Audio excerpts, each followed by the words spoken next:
आज की यह प्रेरणादायक कहानी कर्मा पर आधारित है।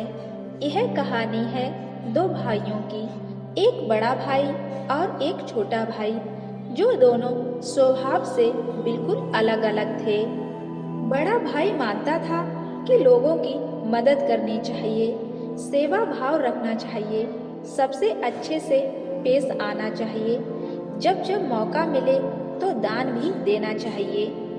छोटा भाई मानता था कि जीवन एक ही बार मिलता है, इसलिए उसे खुलकर जीना चाहिए, जो भी मन हो वह करना चाहिए, या और कुछ भी जिससे खुशी मिले वह हर काम करना चाहिए।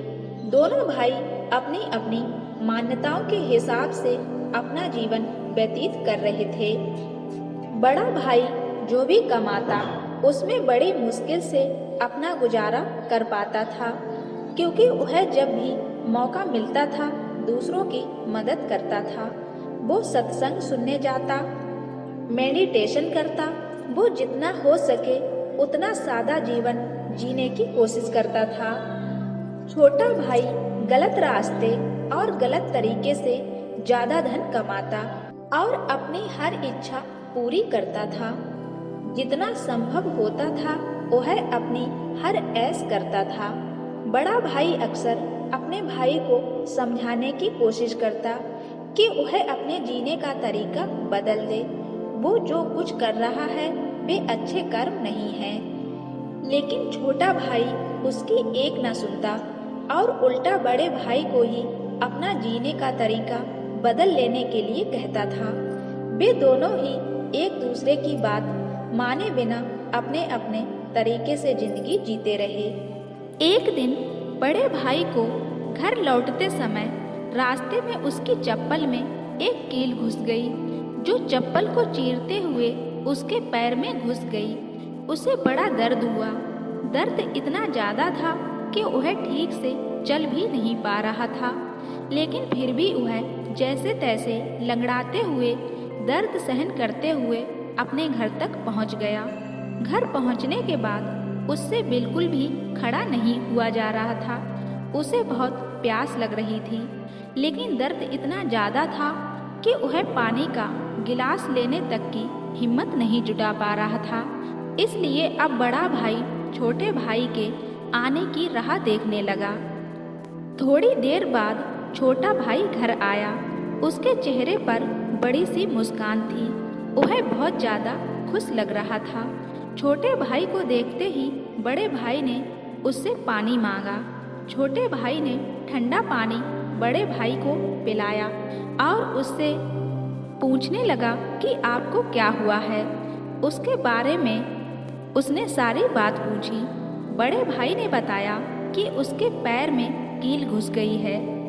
छोटा भाई बड़े भाई से बोला, देखिए आप इतना सादा और सच्चाई भरा जीवन जीते हैं, बदले में आपको क्या मिला, और यह देखिए मैं कितना खुलकर जीवन जीता हूँ। इसलिए आज मुझे रास्ते में हीरे का हार मिला है।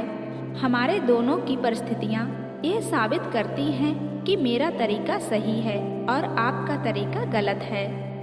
बड़ा भाई परेशान था, फिर भी वह छोटे भाई को समझाने लगा कि नहीं, उसी का तरीका सही है। बड़ा भाई कह रहा था कि तरीका मेरा ही सही है, लेकिन शायद कुछ गड़बड़ है, इसलिए हम ऐसा करते हैं कि कल हम दोनों एक ज्योतिषी को अपनी अपनी कुंडली दिखाएंगे। वही बताएगा कि क्या दिक्कत है। वह जिस ज्योतिष की बात कर रहे थे वह बहुत बड़ा जाना माना ज्योतिषी था। उसकी कोई भी भविष्यवाणी गलत नहीं होती थी। छोटा भाई हीरे का हार मिलने की वजह से बहुत खुश था, इसलिए वह भी बड़े भाई के साथ जाकर के लिए राजी हो गया। अगली सुबह दोनों भाई अपनी अपनी कुंडली लेकर उस ज्योतिषी के पास पहुंच गए। बड़े भाई ने अपनी कुंडली ज्योतिषी को दिखाई। उस कुंडली को देखते ही ज्योतिषी बोला, बाप रे बाप, किस अभागे की यह कुंडली है, यह तो अब तक मर गया होगा। बड़ा भाई कुछ नहीं बोला और फिर छोटे भाई की कुंडली ज्योतिषी को पढ़ने के लिए दी गई। उसकी कुंडली देखते ही ज्योतिषी खुशी से बोल पड़ा, यह बहुत अच्छी कुंडली है, इसमें तो राजयोग लिखा है, यह जरूर अब तक मंत्री बन गया होगा। दोनों कुंडलियां दिखा देने के बाद दोनों भाइयों ने ज्योतिषी से कहा कि यह दोनों कुंडली उनकी हैं और आपकी भविष्यवाणी गलत है, क्योंकि ना ही बड़ा भाई अब तक मरा है और ना ही छोटा भाई मंत्री बना है। ज्योतिषी ने दोनों से कहा कि मैं कुंडली पढ़ने में गलत हो ही नहीं सकता। हाँ, अगर तुम्हारे कर्म कुछ ऐसे हों तो तुम्हारी कुंडली में लिखा बदल जरूर सकता है। ज्योतिषी ने पहले बड़े भाई से और बाद में छोटे भाई से उनके जीवन जीने का तरीका और वह कैसे कर्म करते हैं उसके बारे में पूछा। ज्योतिषी ने दोनों को समझाते हुए कहा कि मेरी पढ़ी हुई कुंडली गलत नहीं है, यह बड़े भाई के अच्छे कर्म हैं जिसने उसको कुंडली में लिखी मौत की जगह सिर्फ एक कील का दर्द दिया है, और दूसरी तरफ छोटे भाई के बुरे कर्म हैं जिसकी वजह से उसका राजयोग चला गया और उसे सिर्फ एक छोटा सा हीरे का हार मिला जिसे जल्द ही बेचकर खत्म कर देगा।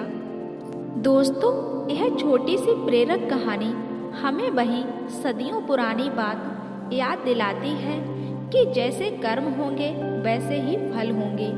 अगर हमारा वर्तमान अच्छा या बुरा है तो वह हमारे पहले पुराने कर्मों की वजह से है, और हमारा भविष्य अच्छा या बुरा होगा वह हमारे वर्तमान के कर्मों के हिसाब से होगा।